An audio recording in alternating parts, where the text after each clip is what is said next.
Hi everyone, I am Madhu. So friends, I am here with the part 2 of the chapter we have started, motion. So this was chapter 8 और ये है physics का chapter number 1. Part 1 I have already made. If you have not seen that, you will get the link in the description box. So let's start with the part 2. इस video में हम discuss करेंगे graphical representation of motion. हमारे पास दो graphs हैं motion के, distance time graph and velocity time graph. Then we will see the equation. Motion की equations भी होती हैं. We have three equations. V is equal to U plus AT, S is equal to UT plus half AT square, and 2AS is equal to V square minus U square. So these three equations are there. हम इनकी derivation करेंगे like how they have come, how they have derived. So जो पहली equation है वो velocity time relation के बारे में बताती है. जो सेकेंड इक्वेशन है वो पोजीशन टाइम रिलेशन के बारे में बताती है, एंड जो थर्ड इक्वेशन है वो पोजीशन वेलोसिटी रिलेशन के बारे में बताती है. So we will see the derivation of these topics. और ये जो टॉपिक है ग्राफिकल रिप्रेजेंटेशन और equations, you can say they are like the heart of the chapter, क्योंकि यही दोनों सबसे इंपॉर्टेंट टॉपिक्स हैं चैप्टर में. So let's get started. So friends, अब हमारा टॉपिक है distance time graph, that is graphical representation of motion. तो हम ग्राफ का यूज़ क्यों करते हैं? Because graph is a very easy and convenient way to represent anything, any data. अगर आपको कोई भी डाटा रिप्रेजेंट करना है, then graph is a very easy method, a very convenient method to represent it. इसलिए हम ग्राफ्स का use करते हैं. We use it in maths also, हम साइंस में भी यूज़ करते हैं, so that it can be easily understandable. अगर हम डिस्टेंस टाइम ग्राफ की बात करें, सो अब यहाँ पे हमारे पास दो क्वांटिटीज हैं, डिस्टेंस और time. So graph will be a very easy way to represent it. तो ग्राफ का बेसिक स्ट्रक्चर क्या होता है? We have a horizontal line and we have a vertical line. जो हॉरिजॉन्टल लाइन होती है उसको एक्स एक्सिस बोलते हैं, और जो वर्टिकल लाइन होती है उसको वाई एक्सिस बोलते हैं. सो जो एक्स एक्सिस पे जो क्वांटिटी रिप्रेजेंट होगी वो इंडिपेंडेंट होगी, मतलब that will be a independent quantity, वो किसी दूसरी क्वांटिटी पे डिपेंडेंट नहीं होगी. जैसे अगर हम डिस्टेंस टाइम ग्राफ की बात करें तो जो एक्स एक्सिस पे टाइम रिप्रेजेंट होगा. टाइम क्यों रिप्रेजेंट होगा? Because time is a independent quantity, वो किसी भी दूसरी क्वांटिटी पे डिपेंडेंट नहीं है. और जो वाई एक्सिस पे हम डिस्टेंस रिप्रेजेंट करेंगे, because distance is a dependent quantity. Okay, so जब यहाँ पे जहाँ पे ये दोनों लाइंस मीट करती हैं, वाई एक्सिस और एक्स एक्सिस, उस पॉइंट को हम बोलते हैं ओरिजिन. मीन जीरो, टाइम भी जीरो है और डिस्टेंस भी जीरो है, तो उसको हम बोलते हैं origin. Because the motion will start from here. जब टाइम आगे बढ़ेगा so it will start from zero and obviously distance also. ठीक है, तो अब हम now we will understand the distance time graph.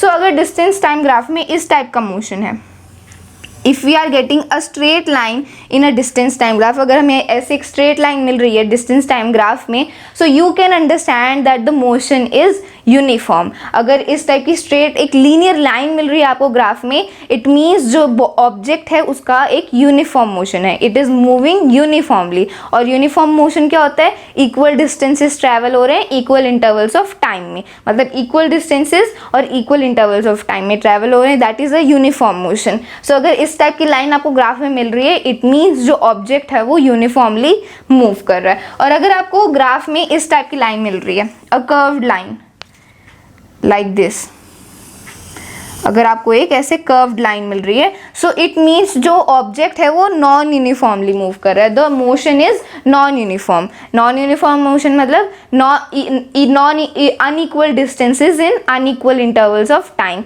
या फिर unequal distances in equal intervals of time, unequal time intervals in equal, मतलब कुछ भी हो सकता है. तो या तो डिस्टेंस अनइक्वल हो सकता है या फिर टाइम अनइक्वल हो सकता है. So that is non uniform motion. तो अगर इस टाइप की लाइन अगर आपको ग्राफ में मिल रही है, so it means that object is moving non uniformly.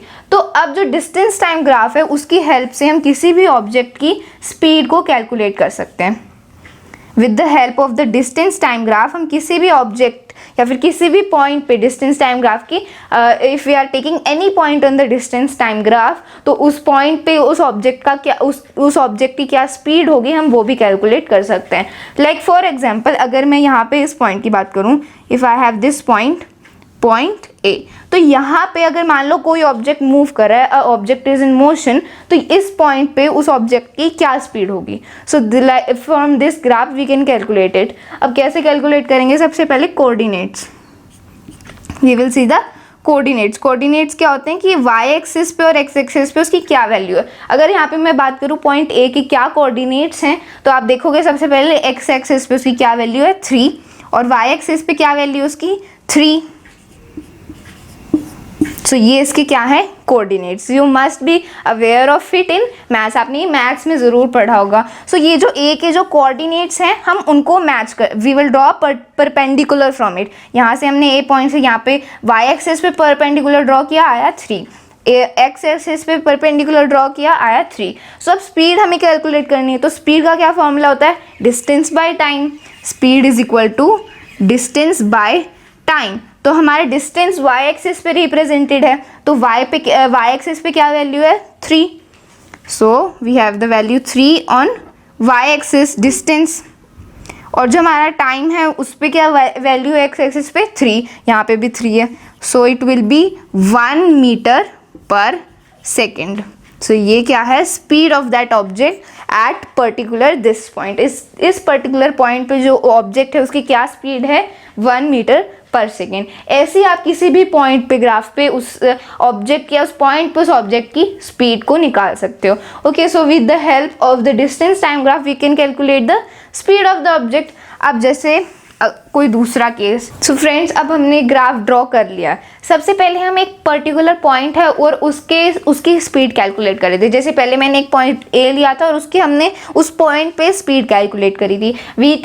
हमने क्या किया था, सबसे पहले हमने एक्स एक्सिस के कोऑर्डिनेट्स नोट किए, फिर वाई एक्सिस के कोऑर्डिनेट्स नोट किए और फिर स्पीड का फॉर्मूला पुट करके वैल्यूज लगाई और हमारी स्पीड आ गई। लेकिन अगर क्वेश्चन में ऐसा है 2 पॉइंट्स गिवन है आपको और उनके बीच के जो पर्टिकुलर स्पीड है वो आपको कैलकुलेट करनी है। मतलब यहाँ पे अब 2 पॉइंट्स हैं, पॉइंट ए और पॉइंट बी, और इन दोनों पॉइंट्स के बीच में जो स्पीड है वो आपको कैलकुलेट करनी है। तो फिर आप वो कैसे करेंगे, सबसे पहले आप ए के कोऑर्डिनेट्स लिखेंगे, फिर बी के coordinates, and then same we will apply the formula of the speed. यहाँ पे बस थोड़ा सा चेंज है। अब जैसे पॉइंट ए है तो इसके अब यहाँ पे मैंने वैल्यूज पुट नहीं करी हुई है वाई एक्सिस पे भी और एक्स एक्सिस पे भी, तो हम यहाँ पे अब इनको वेरिएबल देंगे। तो जो ए पॉइंट है उसका जो कोऑर्डिनेट 1 है वो है T1 और यहाँ पे उसका कोऑर्डिनेट है S1।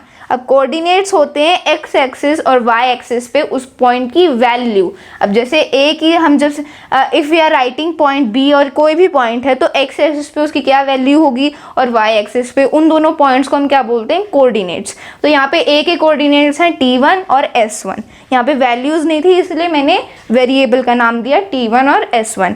T किसके लिए है, टाइम के लिए, S है डिस्टेंस के लिए। ओके, सो ए के कोऑर्डिनेट्स हैं T1 और S1, मतलब टाइम 1 और डिस्टेंस 1। ओके, अब बी के कोऑर्डिनेट्स, तो यहाँ पे हम इसको टाइम के लिए दे देते हैं वैल्यू T2, वेरिएबल का नाम दे दिया हमने T2, और डिस्टेंस में हमने इसको नाम दे दिया S2। मीन्स जो बी के कोऑर्डिनेट्स हैं वो हैं T2 और S2, मतलब टाइम का वेरिएबल सेकेंड और डिस्टेंस का वेरिएबल सेकेंड S2 और T2। तो B के कोऑर्डिनेट्स हो गए T2 और S2, A के कोऑर्डिनेट्स हो गए T1 और S1। तो अब हम क्या करेंगे, हमने दोनों पॉइंट्स के कोऑर्डिनेट्स लिख लिए, हमें इनके बीच की स्पीड चाहिए, तो हम क्या करेंगे कोऑर्डिनेट्स को सब्ट्रैक्ट कर देंगे। स्पीड का क्या फॉर्मूला होता है, डिस्टेंस बाय टाइम। तो अब हम डिस्टेंस कैलकुलेट कैसे करेंगे, क्योंकि डिस्टेंस यहाँ पे अब 2 जगह पे, 2 पॉइंट्स पे डिस्टेंस है।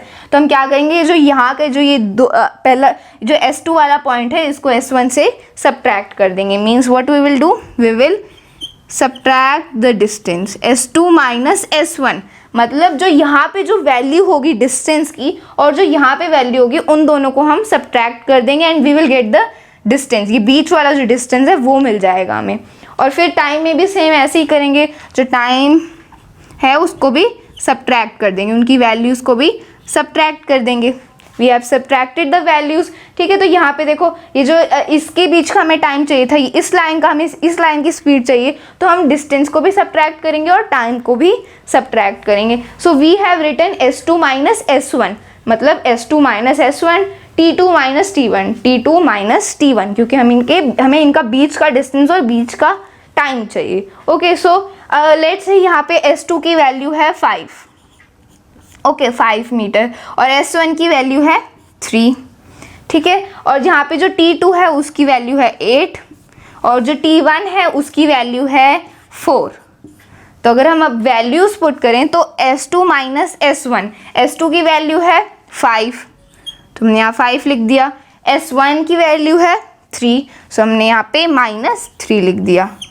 अब T2 की वैल्यू है 8 और T1 की वैल्यू है 4, -4, तो 5 - 3 कितना आएगा 2, 8 - 4 आएगा 4, तो यहाँ पे हमारे पास क्या आ गया 2/4 और 2/4 होता है 1/2, तो हमारी स्पीड क्या आ गई 1/2 metre per second, 1/2 metre per second. हमने कैसे कैलकुलेट किया, यहाँ पे बस थोड़ा सा ही डिफरेंस था, स्पीड का हमने सेम फॉर्मूला अप्लाई किया, सेम हमने उनको डिवाइड किया और हमारी स्पीड आई।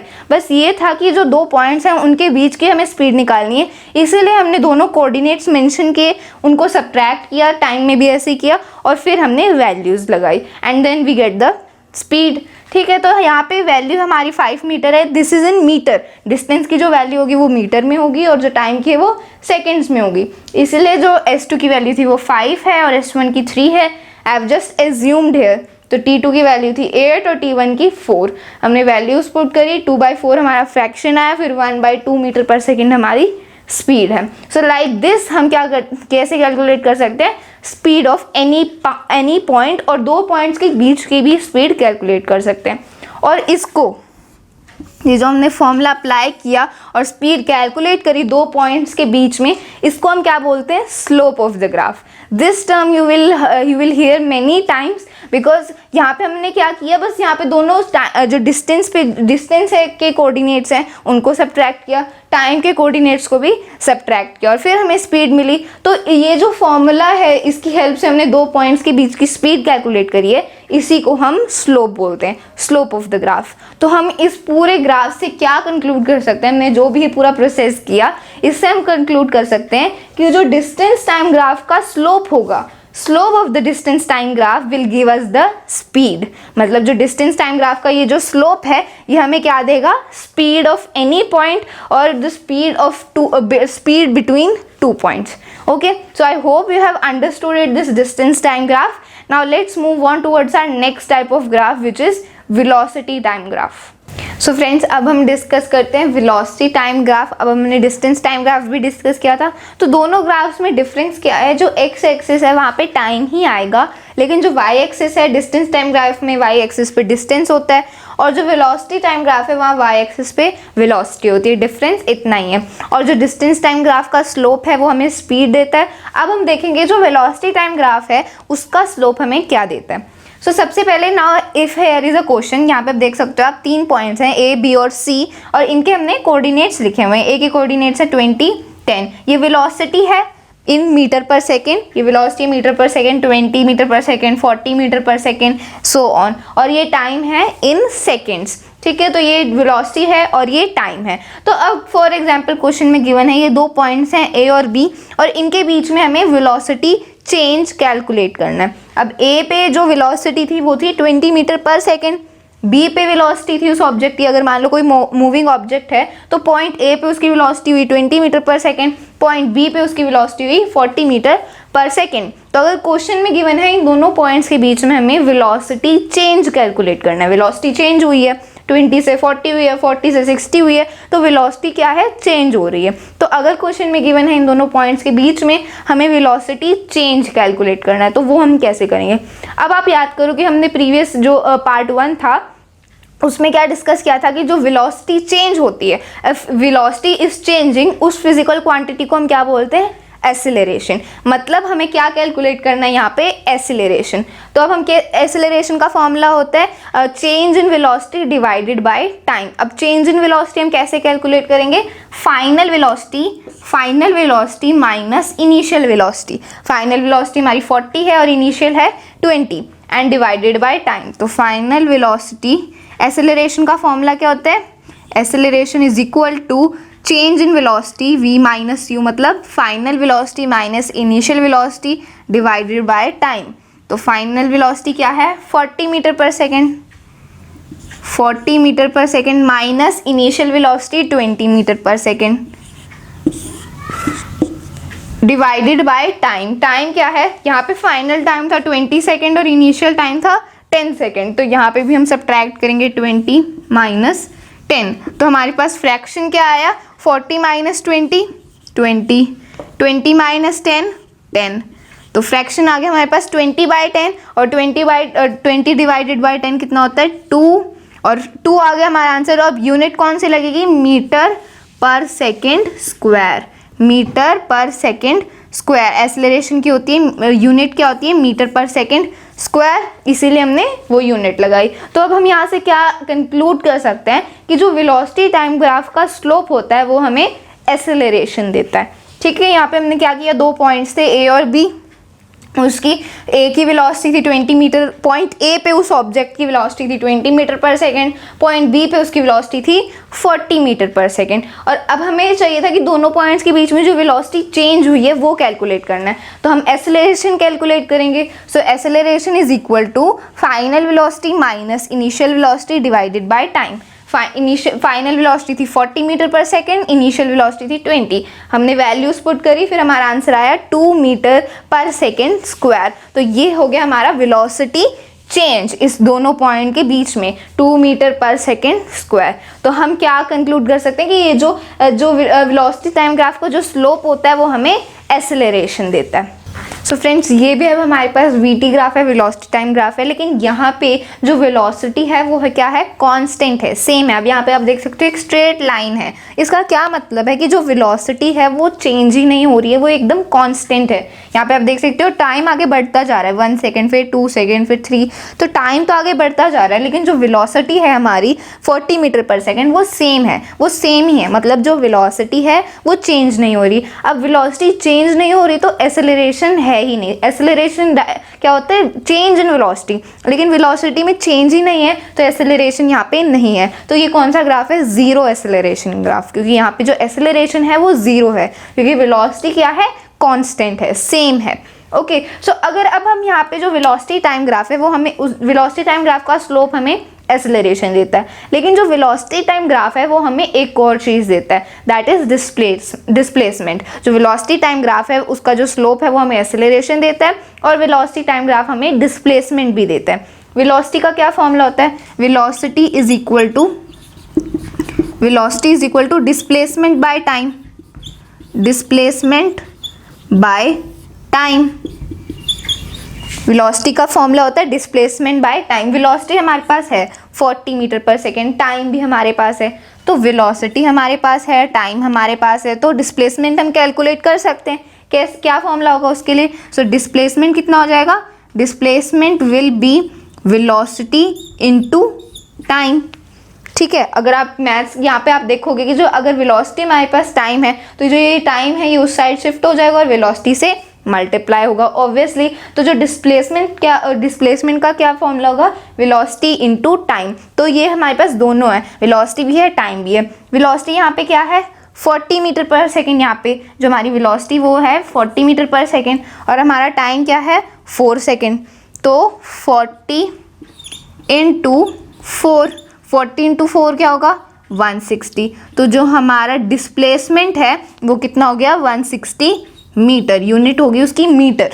ठीक है, तो हमारा डिस्प्लेसमेंट आ गया 160 मीटर। कैसे कैलकुलेट किया हमने, हमारे पास वेलोसिटी थी, टाइम थी, जो फॉर्मूला था वेलोसिटी का उसका, फिर डिस्प्लेसमेंट का क्या हो गया, ये टाइम उस साइड शिफ्ट हो गया इसलिए वेलोसिटी इनटू टाइम, फिर हमने वैल्यूज पुट करी और हमारी डिस्प्लेसमेंट आ गई। तो इससे हम क्या कंक्लूड कर सकते हैं कि वेलोसिटी टाइम ग्राफ हमें डिस्प्लेसमेंट भी देता है। तो हमने यहाँ पे किया क्या है, अब यहाँ पे आप नोटिस कर सकते हो कि जो ये है ये पूरा एरिया एक रेक्टेंगल फॉर्म कर रहा है, ये एक रेक्टेंगल फॉर्म कर रहा है। ऑब्वियस सी बात है, जो ये लाइन है ये एक रेक्टेंगल फॉर्म कर रहा है और उसकी एक ये वाली साइड थी 40 और उसकी ये वाली साइड थी 4। तो ये एक रेक्टेंगल है और रेक्टेंगल का एरिया का क्या फॉर्मूला होता है, लेंथ इनटू ब्रेड्थ। यहाँ पे इस रेक्टेंगल की लेंथ क्या है 4, क्योंकि जो टाइम है वो 4 सेकेंड, ऑब्वियसली जो लेंथ होगी वो 4 हुई, और जो ब्रेड्थ है वो क्या है 40, क्योंकि जो हमारी वेलोसिटी है वो 40 मीटर पर सेकेंड है। ओके, सो जो यहाँ पे वेलोसिटी हुई दैट विल बी 40, ये जो ब्रेथ है हमारी 40 होगी और जो ये लेंथ है ये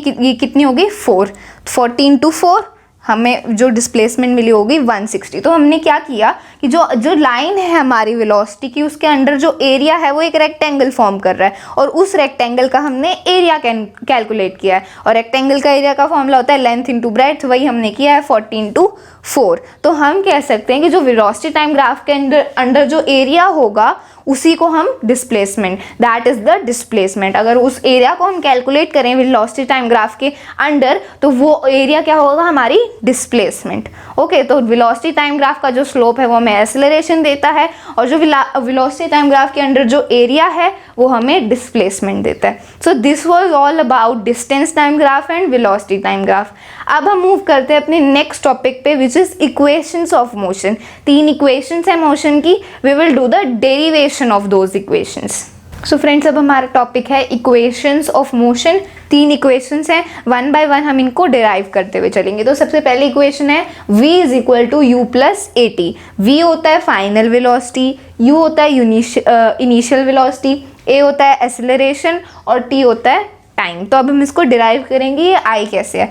तो इतना आपको पता है कि एक्सेलरेशन क्या होता है, change in velocity by time. तो एक्सेलरेशन मतलब a is equal to change in velocity हम कैसे कैलकुलेट करते हैं, final velocity minus initial velocity.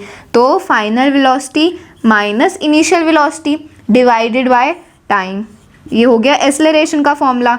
सो अब हम क्या करेंगे, now we will shift this t that side. ये टी यहाँ पे डिवीजन में तो उस साइड क्या होगा मल्टीप्लिकेशन में। So a t is equal to v minus u. तो अब v माइनस यू, यहाँ पे माइनस यू है तो इस साइड क्या होगा plus u. So a t plus u is equal to v, ठीक है। और ये हमारी इक्वेशन हो गई derive. A t plus u मतलब u प्लस ए टी कुछ भी लिख लो इज इक्वल टू v। तो ये हमारी इक्वेशन डिराइव होगी, इसमें कुछ भी नहीं था। So now let's move on towards our second equation. So friends, अब हमारे पास ये है second equation of motion. Equation है s is equal to u t plus half a t square. s है distance, u t initial velocity into time plus half into acceleration into time square. ये equation है, इसको हम derive करेंगे। तो सबसे पहले आपको पता होना चाहिए एवरेज वेलोसिटी का क्या फॉर्मूला होता है, initial velocity plus final velocity divided by 2।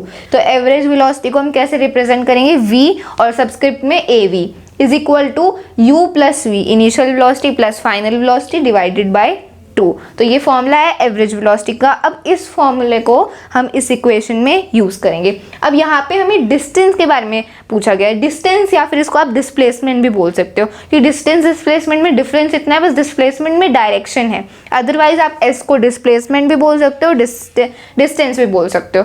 तो अब यहाँ डिस्टेंस को ना अगर आप बात करो स्पीड की, speed is equal to distance by time, speed या फिर वेलोसिटी कुछ भी कहो। तो अगर हम वेलोसिटी की बात करें तो डिस्प्लेसमेंट बाय टाइम और अगर स्पीड की बात करें तो डिस्टेंस बाय टाइम। स्पीड बोलो या वेलोसिटी बोलो, it is the same thing, बस वेलोसिटी में इतना एडिशनल है कि डायरेक्शन गिवन है। सो हेयर आप उसको कुछ भी बोल सकते हो, स्पीड या वेलोसिटी। और डिस्टेंस डिस्प्लेसमेंट को भी डिस्टेंस बोलो या displacement, because direction is only their difference. Okay, तो यहाँ पे अगर हम अगर स्पीड की बात करें तो स्पीड का फॉर्मूला होता है speed is equal to distance by time. और अब यहाँ पे है डिस्टेंस कैलकुलेट करें तो डिस्टेंस का क्या फॉर्मूला हो जाएगा, स्पीड इनटू टाइम। जब हमारे पास स्पीड होगी और हमारे पास टाइम भी होगा तो हम क्या करेंगे, स्पीड की जगह आप यहाँ पे वेलोसिटी लिख लो and this will be distance. अगर मान लो वेलोसिटी गिवन है हमें, वेलोसिटी का फॉर्मूला होता है डिस्प्लेसमेंट बाय टाइम और यहीं पे वो डिस्प्लेसमेंट है। और अगर हमें डिस्प्लेसमेंट चाहिए तो क्या हो जाएगा, वेलोसिटी इंटू टाइम, वही हम कर रहे हैं। तो वेलोसिटी यहाँ पे एवरेज वेलोसिटी हमारे पास, वेलोसिटी की जगह क्या है हमारे पास यहाँ पे एवरेज वेलोसिटी, और हमारे पास है टाइम। मतलब हम इस फॉर्मूले को अब यहाँ पे अप्लाई करेंगे। हमारे पास देखो हमने कैसे इसको डिराइव करेंगे। हम सबसे पहले हम वेलोसिटी का फॉर्मूला लेंगे। वेलोसिटी का फॉर्मूला होता है डिस्प्लेसमेंट बाय टाइम। डिस्प्लेसमेंट का है ये, displacement is equal to this ना। तो अब हमारे पास क्या डिस्प्लेसमेंट इज इक्वल टू क्या हो जाएगा, वेलोसिटी इनटू टाइम। अगर हम इस फॉर्मूले से डिराइव करें, अगर velocity is equal to displacement by time तो डिस्प्लेसमेंट हो जाएगा वेलोसिटी इनटू टाइम। तो इसी को अब हम यहाँ पे अप्लाई करेंगे। ओके, तो यहाँ पे अब वेलोसिटी की जगह हमारे पास एवरेज वेलोसिटी है, तो एवरेज वेलोसिटी इनटू टाइम, और वो हो जाएगा हमारा डिस्टेंस ट्रैवल्ड या फिर डिस्प्लेसमेंट ट्रैवल्ड, कुछ भी कह लो, ठीक है। तो अब यहाँ पे इस वी ए वी की क्या वैल्यू है हमारे पास, u plus v divided by 2। अब इस वैल्यू को हम प्लेस करते हुए जाएंगे, तो डिस्टेंस ट्रैवल को ऐसे डिनोट कर सकते हैं, या फिर आप इसको डिस्प्लेसमेंट भी बोल सकते हो। Okay, is equal to v a v की क्या वैल्यू थी, ये this is the value of v a v, u plus v divided by 2 into time, ठीक है। फिर हमने क्या किया, v is equal to u plus a t, ये क्या है हमारी इक्वेशन 1। अब हमने यहाँ पे इक्वेशन 1 ले आए, क्योंकि v की वैल्यू, अब यहाँ पे इस इक्वेशन 1 से हमें क्या मिल रहा है, v की वैल्यू मिल रही है, क्योंकि यहाँ पे v है हमारे पास, इसलिए v की वैल्यू क्या आ गई, u plus a T equation 1 से। तो अब यहाँ पे जहाँ पे v है उसकी जगह हम u प्लस ए टी लिख देंगे, ठीक है। तो s is equal to u plus a t, जो v की वैल्यू है, divided by 2 into time as it is, ठीक है। फिर हमने क्या किया है, यहाँ पे ये इंटू टाइम ये हो गया। फिर हमने क्या किया, u plus u is plus a T. अब आप जानते हो कि जब ब्रैकेट के बाहर कोई भी टर्म होती है तो वो टर्म सारे टर्म से मल्टीप्लाई होती है ब्रैकेट के अंदर वाले से। अगर ये पूरा ब्रैकेट t से मल्टीप्लाई हो रहा है तो ये सारी टर्म्स t से मल्टीप्लाई होंगी। तो जब u t से मल्टीप्लाई होएगा तो वो क्या आएगा, 2u। अब देखो यहाँ पे u प्लस यू है, तो u प्लस यू कितना हो जाएगा, 2u, ठीक है। और 2u इंटू टी हो जाएगा 2u t। फिर प्लस ए टी हो जाएगा ए टी स्क्वायर, क्योंकि यहाँ पे t इंटू टी हो जाएगा t square, u plus you हो जाएगा 2u, लेकिन जब हम मल्टीप्लाई करेंगे तो स्क्वायर हो जाएगा। तो ये यहाँ पे आ गया 2u और यहाँ पे है ए टी, तो 2u इंटू टी हो जाएगा 2ut, और फिर ए टी इंटू टी हो जाएगा ए टी स्क्वायर। यहाँ पे जस्ट यहाँ पे आपको मैथ्स का ध्यान रखना है कौन किससे मल्टीप्लाई हो रहा है, डिवाइडेड बाय 2। फिर यहाँ पे ब्रैकेट को ओपन कर दो। अब 2 जो डिनोमिनेटर है वो कॉमन है, तो आप इसको अलग अलग भी लिख दो, वो भी सेम है। हम इसको सिंप्लीफाई कर रहे हैं। अब जो ये 2 डिनोमिनेटर है, ये 2ut के लिए भी है, ये ए टी स्क्वायर के लिए भी है, तो हमने यहाँ पे अब डिनोमिनेटर को सेपरेट सेपरेट लिख दिया। फिर अब 2ut square plus a t square is equal to s. अब यहाँ पे ये इक्वेशन कैसे डिराइव हुई है, 2ut। अब देखो यहाँ पे ये 2 से ये 2 कैंसिल हो गया, यहाँ पे देखो ये 2 से 2 कैंसिल हो गया, ठीक है। And this is a t square by 2। अब यहाँ पे आप देख सकते हो हमारा ut आ गया है, प्लस 1 बाई 2 क्यों है यहाँ पे, ये अगर यहाँ पे कुछ भी नहीं है तो हम ऑब्वियसली यहाँ पे 1 लिख सकते हैं। तो हमारी इक्वेशन डिराइव हो गई, ut प्लस 1/2 इंटू ए टी स्क्वायर।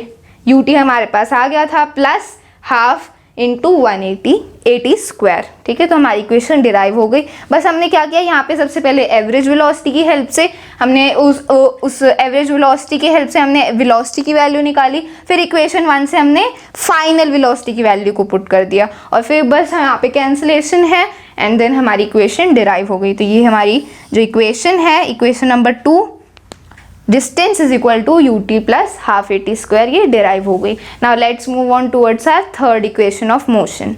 सो फ्रेंड्स, अब हम डिराइव करते हैं हमारी third equation of motion, which is 2as is equal to v square minus u square. तो 2 into acceleration into distance is equal to final velocity square minus initial velocity square. तो इस equation को हम basically कैसे derive करेंगे, जो हमारी equation number 1 थी, v is equal to u plus a t, वहाँ से हम t की वैल्यू कैलकुलेट करेंगे। बिकॉज यहाँ पे हमारे पास t गिवन नहीं है, इसीलिए जो भी इक्वेशन नंबर 1 थी और इक्वेशन नंबर 2 में से हम उस t को, टाइम को एलिमिनेट कर देंगे। So first of all equation 1 जो हमारी थी, v is equal to u plus a t, उस इक्वेशन से हम t की वैल्यू निकालेंगे। तो अगर हम यहाँ पे t की वैल्यू निकालेंगे तो जो ये u है ये उस साइड शिफ्ट हो जाएगा, v माइनस यू हो जाएगा, और जो ये a है ये डिवीजन में चला जाएगा। तो t की वैल्यू क्या आ जाएगी, v minus u divided by a. तो हमने इक्वेशन नंबर 1 से t की वैल्यू निकाली, v minus u divided by ए।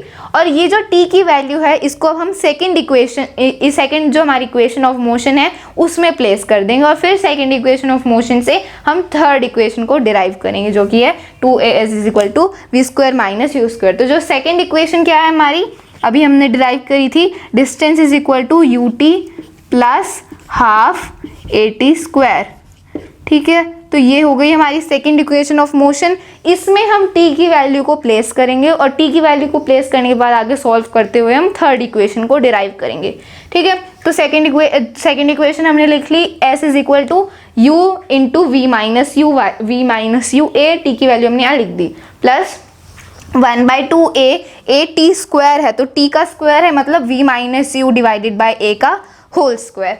ठीक है, अब u into v minus u है। अब ये जो u है ये पूरे ब्रैकेट से मल्टीप्लाई हो रहा है, ये जो यहाँ पे u है ये पूरे ब्रैकेट से मल्टीप्लाई हो रहा है तो कितना आ जाएगा u v minus u square, क्योंकि u इंटू यू क्या होता है minus u square divided by a plus. अब यहाँ पे आप देख सकते हो a यहाँ पे इस पूरे का स्क्वायर है, 1/2 a है, यहाँ पे आप देख 1/2 a है तो इस 1 को लिखने की ज़रूरत नहीं है, और जो ये 2 है ये इस a के साथ नीचे चला गया। तो अब यहाँ पे इसका होल स्क्वायर है तो हम कैसे करेंगे, अब यहाँ पे आप नोटिस करो v माइनस यू स्क्वायर, यहाँ पे कोई आइडेंटिटी लग रही है मैथ्स की, which is v minus u whole square is equal to v square plus u square minus 2uv। ये आइडेंटिटी आपने मैथ्स के अलजेब्रिक एक्सप्रेशन वाले चैप्टर में पढ़ी होगी। क्या होता है कि जब भी होल स्क्वायर होता है, दो एक्सप्रेशंस माइनस होते हैं तो ये आइडेंटिटी हम यूज़ करते हैं, v square plus u square minus 2uv। तो यहाँ उस ऊपर वाली टर्म के लिए भी हमने सेम आइडेंटिटी यूज़ की है, तो यहाँ पे आ गया v square plus u square minus 2uv, और इस a का स्क्वायर क्या हो जाएगा a स्क्वायर, और ये 2 इसके साथ मल्टीप्लाई हो जाएगा। ठीक है, फिर इसको एज इट इज़ लिख दिया हमने नीचे। यहाँ अब इसको सॉल्व करना है हमें, तो यहाँ पे आप देख सकते हो ये a है और यहाँ पे नीचे है तो ये कैंसिल आउट हो रहे हैं, तो ये a इस स्क्वायर के साथ कैंसिल हो जाएगा और यहाँ पे नीचे बस 2a बच जाएगा, और इसको हम एज इट इज़ लिख देंगे। अब हमें क्या करना है, अब हम यहाँ पे आप देख सकते हो यहाँ पे एलसीएम है a और यहाँ पे एलसीएम है 2a, तो हम इनका इनका यहाँ पे डिनोमिनेटर है a और यहाँ पे डिनोमिनेटर है 2a, तो हम इन दोनों को एलसीएम निकालेंगे, तो एलसीएम क्या आ जाएगा 2a। ठीक है, फिर हम मैथ्स में जब एलसीएम निकाल लेते हैं तो फिर क्या करते हैं, फिर हम इक्वल करते हैं टर्म्स को, तो यहाँ पे डिनोमिनेटर में a है, यहाँ पे डिनोमिनेटर में 2a है, तो हम क्या करेंगे, अब यहाँ पे a है यहाँ 2a है तो यहाँ पे 2 ज़्यादा है तो इसको 2 से मल्टीप्लाई करेंगे, इस टर्म को, ये जो हमारी टर्म है इसको 2 से मल्टीप्लाई करेंगे, सो it will B 2uv minus 2u square, और यहाँ पे भी 2 है यहाँ पे भी 2 है तो कुछ भी करने की ज़रूरत नहीं है, इसको हम एज इट इज़ यहाँ पे लिख देंगे। We have written. अब ये जो 2uv है ये माइनस 2uv से कैंसिल हो गया, बस हम यहाँ पे कैंसिलेशन करनी है, और जो ये माइनस 2u स्क्वायर है plus u square, so minus 2u square plus u square कितना होगा, it will B minus u square, और जो ये 2a है ये उस साइड शिफ्ट हो जाएगा, अगर ये 2a उस साइड शिफ्ट हो जाएगा तो कितना आ जाएगा 2as। ओके, यहाँ पे 2as आ जाएगा, ये 2uv कैंसिल हो गया, तो कितना बचा हमारे पास ओवरऑल 2as जो यहाँ पे आएगा is equal to v square minus u square. ठीक है, तो हमारी ये थर्ड इक्वेशन भी डिराइव हो गई। तो we have derived all the 3 equations of motion. So we have finished the chapter 8 of our class 9 science which was motion. I will be coming back with the 9th chapter of class 9 science which is force and laws of motion. Till then that's it. I will keep on making videos on another topics as well, so stay connected with me, and if you find our videos helpful and informative, subscribe to our channel and press the bell icon. That's all for this video. Thank you.